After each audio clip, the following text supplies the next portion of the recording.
Morning everyone. আজ আছে আমার একটা ওয়েডিং। আজকে 7 জুলাই, কাল ছিল 6 জুলাই। কাল আমার একটা ওয়েডিং ছিল রানাঘাটে। আমি আজ সকালে ফিরেছি তখন 4:30টার সময় ওয়েডিং কমপ্লিট করে। এখন বাজে সকাল 7টা। আমি আবার বেরিয়ে পড়েছি আর একটা ওয়েডিং। এটাই হচ্ছে ফটোগ্রাফারের জীবন।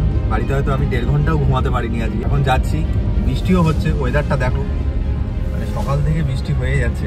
আর আজকে একটা ওয়েডিংয়ের দিন, সবাই আশা করে আছে ভালো ছবি তুলবে। যাই গিয়ে সকালে বৃদ্ধির শ্যুটটা কমপ্লিট করতে হবে। একটু বৃষ্টিটা কম থাকে বা না হয় তাহলে বৃদ্ধিটা ভালোভাবে কমপ্লিট করতে পারবো, বৃদ্ধির লোকের শ্যুটটা। পুরো ভিডিওটা দেখতে থাকো।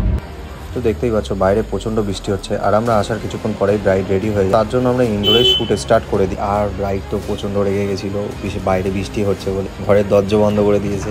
ও কান্নাকাটি করছিল বাইরে বৃষ্টি হচ্ছে, ও ভালো ভালো ছবি তোলা হবে না। তো আমি বললাম যে তুমি চাপ নিও না, আমি বৃষ্টির মধ্যেই তোমার জন্য আমি ভালো ভালো ছবি তুলে দেবো। দেখো আগে কেমন মুখটা করছে। আমি শুধু বললাম তুমি শুধু আমাকে দুটো ছাতা দাও, তারপরে আমি দেখছি আমি কতটা কি করতে পারি। তো অবশ্যই তোমাদেরকে আমি আমার আউটপুটটা দেখাবো যে আজকে কী ছবি পেলাম। তো সেগুলো আমি এই ভিডিওর মধ্যে অ্যাড করে দেবো। অবশ্যই তোমরা জানিও যে ছবিগুলো কেমন পেলাম এই বৃষ্টির মধ্যে। তো এটা বলে রাখি তোমাদেরকে, আজকে আমার আরেকটা লোকেশনে ওয়েডিং শ্যুট চলছে, তো সেখানে আমার টিম মেম্বাররা আছে। তো বৃষ্টির মধ্যে কাকিমারা জল ছইতে বেরিয়ে পড়ে। তো আমি লাইটের ছাতা নিয়ে চলে আসি জল ছইতে। তো জল ছোঁয়া কমপ্লিট করে নিই, এখানে বৃষ্টি পড়ছে প্রচণ্ড, দেখতেই পাচ্ছ। তো তারপরে জল ছোঁয়া কমপ্লিট করে চলে আসি ভেনুতে একটু কাকিমারা নাচানাচি করে নেয়। তারপরে ব্রাইড রেডি হয়ে যায়।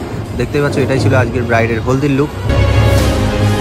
তো আমরা ব্রাইডের হলদি শ্যুট কমপ্লিট করে নেওয়ার পরে ব্রাইড চলে যায় রেডি হতে। এটা ছিল আজকের ভেনু। তো ভেনুর এখানে আমার ব্যানার টাঙিয়ে দিয়েছি। তো আমরা সব লাইট সেট আপ করে কিছুক্ষণ ওয়েট করার পরে চলে আসে ব্রাইড রেডি হয়ে। তো তারপরে আমি ব্রাইডের কিছু ভালো ভালো পোর্ট্রেটস ক্লিক করে নিই। আমি ভিডিওটার মধ্যে অল্প কিছু ফটো অ্যাড করে দিলাম, বাদ বাকি ফটো সব আমার সোশ্যাল মিডিয়াতে দেখতে। তো তারপরে গ্রুম চলে আসে ভেনুতে।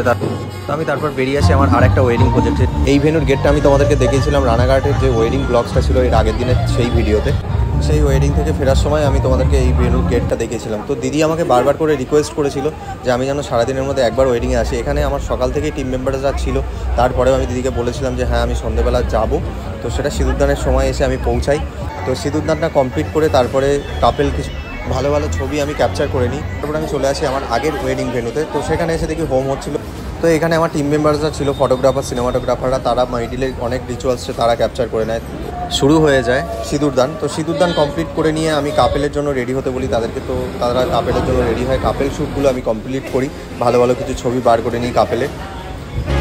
তো কাপেল শ্যুট কমপ্লিট করে আমরা ক্যামেরাপত্র গুছিয়ে নিয়ে চলে যাই ডিনার করতে। তো ডিনার করে এসে দেখি বাইরে প্রচণ্ড বৃষ্টি হচ্ছে, তার মধ্যেই আমরা বেরিয়ে পড়ি।